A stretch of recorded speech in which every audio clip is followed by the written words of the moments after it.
It was supposed to be a polished, well-timed interview, another moment in Meghan Markle's steady return to public life after years of intense media scrutiny and royal drama. Seated across from George Stephanopoulos on Good Morning America, Meghan appeared poised, calm, and ready to talk about her new initiatives in women's health and mental wellness.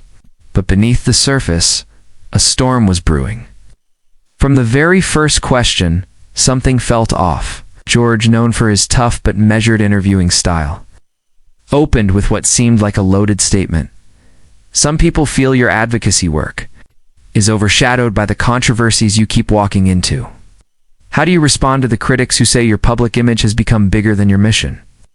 Meghan blinked, clearly taken aback. I think when women stand up for themselves, we're often accused of making it about us, she responded coolly. But George didn't back down. He pressed harder, bringing up her past media lawsuits, her relationship with the royal family. In a recent podcast episode critics called self-congratulatory, the exchange grew tense.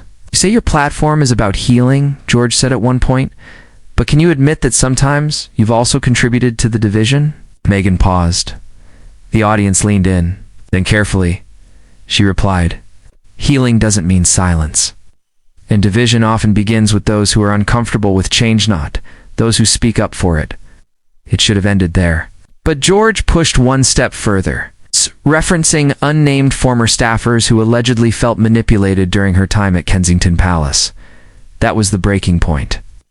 Meghan sat back, her face still composed but now clearly straining. To hold back frustration? It's easy to dissect a woman when she can't fight back in the room, she said. But I'm here now, so if there's something to say it to me, not through anonymous sources. Tension was electric. The studio fell quiet. George offered a tight smile, but it was clear this was no longer just an interview. It was a battle of perception, power, and who would blink first. And when the show cut to commercial, the internet was already ablaze as Good Morning America cut to commercial. Producers scrambled behind the scenes, uncertain whether to regroup or reroute the segment entirely. The tension between George and Meghan wasn't just awkward, it was combustible. And once the cameras stopped rolling, that unease didn't fade.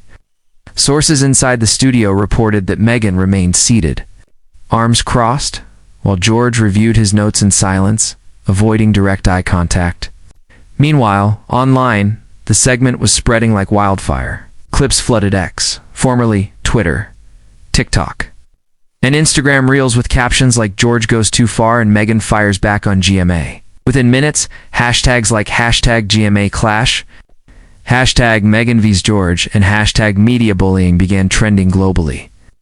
The public reaction was explosive and deeply polarized. Supporters of Meghan Markle applauded her composure, calling her responses grace under pressure and a masterclass in public resilience. One viral tweet read, Meghan just dismantled years of media spin in real time.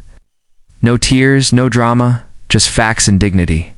But others accused her of being overly defensive, claiming she ducked accountability and reframed fair questions as personal attacks. Several pundits took to YouTube within hours, dissecting her facial expressions, tone, and choice of words.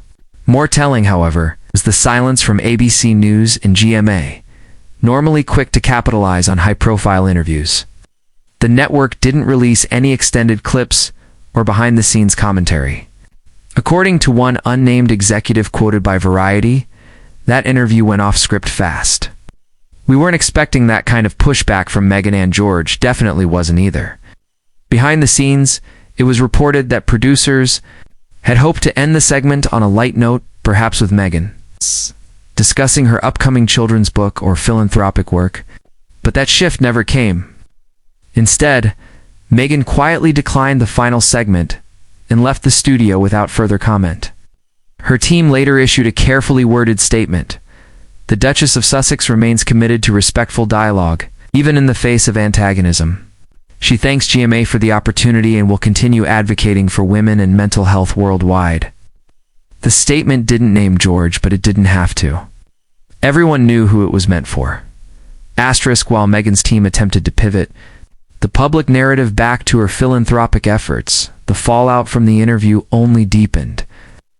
Newsrooms across the US and UK dissected the segment frame by frame, with morning talk shows and political panels weighing in not on Meghan's causes, but on whether George Stephanopoulos had crossed a journalistic line.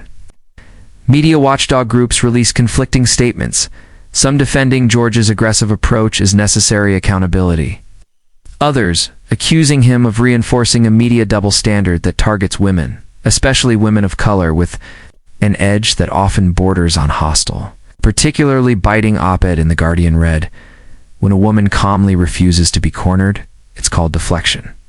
When a man raises uncomfortable questions, it's called journalism. But what happens when journalism forgets to be humane?" The debate wasn't limited to newsrooms. Celebrities chimed in too, with Kerry Washington tweeting, "Meghan handled herself with grace."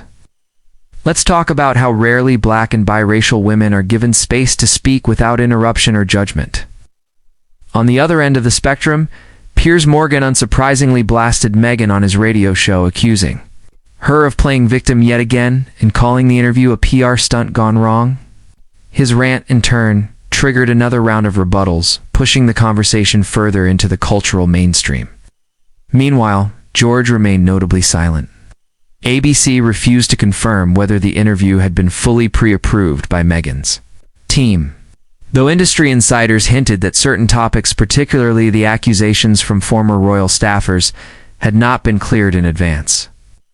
The lack of clarity only fueled speculation. Did George go rogue? Was the network blindsided?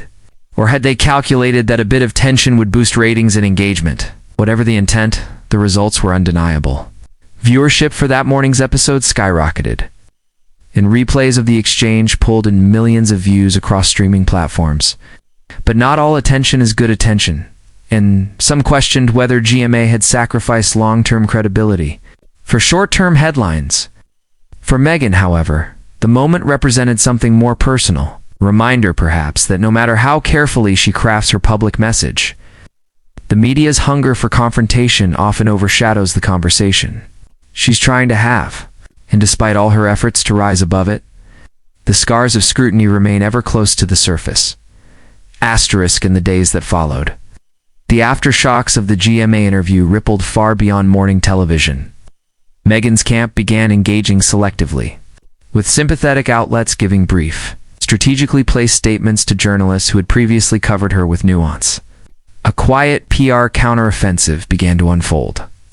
Close allies such as Serena Williams and Oprah Winfrey reportedly reached out privately to express support, while activists in Meghan's Women's Health Initiative issued public letters defending her mission and character. At the same time, ABC News found itself under internal review. According to reports from The Hollywood Reporter, senior producers held an emergency meeting to evaluate whether the Stephanopoulos segment adhered to the ethical standards the network claims to uphold, though George remained publicly unavailable for comment. Rumors began circulating that he and Meghan's team had a tense phone call hours after the broadcast, one that, according to a source, ended with the words, "We expected better." Meghan herself retreated from the spotlight, canceling 2 minor appearances and opting instead to post a short meditative video on her foundation's social media page. In it, she spoke softly about resilience, boundaries, and the importance of staying grounded amid chaos. The message was unmistakably indirect, but widely interpreted as her final word on the controversy. "Sometimes strength looks like standing still," she said. "And sometimes it's knowing when to walk away from a conversation that isn't ready to grow." The public's response was deeply divided, mirroring the fracture lines that had haunted her image since her departure from the royal family. Her defenders saw dignity, her critics saw spin. Still, the clip racked up millions of views, and even many of her skeptics acknowledged one thing: Meghan had mastered the art of reclaiming the narrative on her own terms. Meanwhile, behind the scenes at GMA, staff were reportedly instructed to move on quietly, and no further on-air commentary about the interview was made. It was a soft close to a loud week. But in the ever-churning world of public perception, quiet does not mean forgotten. If anything, it signaled that the next move would come not with microphones, but with strategy.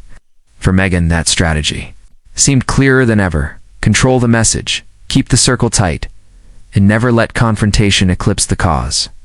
Asterisk.